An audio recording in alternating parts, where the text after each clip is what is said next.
Masama nga bang gamitin ang tap water or ang tubig na galing sa gripo sa pag-water change? By the way, watch until the end kasi magbibigay ako ng tip kung ang gamit mong pang water change is galing sa gripo. Ilang taon na ako nag-aalaga ng goldfish pero ang gamit ko pa rin is tubig na galing sa gripo. Pero ano nga ba yung mga magiging problema kung ang gamit mong pang water change is galing sa gripo? Number one concern is chlorine. Kasi kung hindi mo pa alam, ang chlorine ay pumapatay ng mga good bacteria. And kailangan natin yung good bacteria para palaging nasa safe level ang ating aquarium water. Number 2 is the pH level.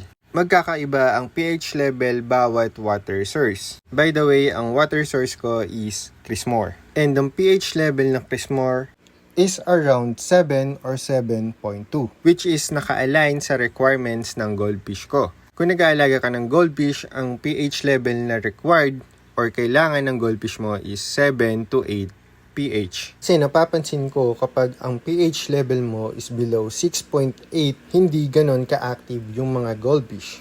Pero ano nga ba tong pH level? Ang pH level ang nag-identify kung acidic ba yung water mo or not. Kung ang water source mo is mababa ang pH level, I suggest na mag-stock ka ng water para tumaas yung pH level at magamit mo siya for your water change. Kaya kung matamlay ang goldfish mo, baka wala siyang sakit, baka lang mababa ang pH level mo. Kaya i-check mo na rin. Paano nga ba natin matetest ang ating pH level?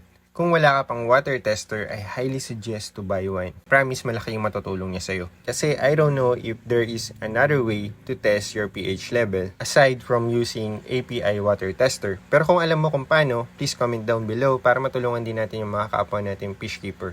And ang tip ko naman para dun sa mga goldfish keeper na ang ginagamit ng water change is galing sa gripo is turn off your submersible pump, then dose your tank with anti-chlorine. And plus, ang mga water source natin ay may kanya-kanyang schedule ng paglilinis ng kanilang water. Kaya mapapansin mo minsan na amoy chlorine yung water and sometimes naman ay hindi. So, kailangan mong malaman kung kailan naglilinis yung water source mo kasi every time na naglilinis sila ay nagdo-dose sila ng chlorine to kill the bacteria para maging safe sa atin para gamitin.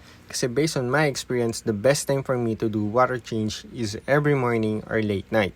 In short, alamin mo yung oras or schedule before sila maglinis and that's the best time to do water change kasi doon pinakamababa yung chlorine level. That is all for today's video. Thank you guys for watching and see you on the next one. Bye!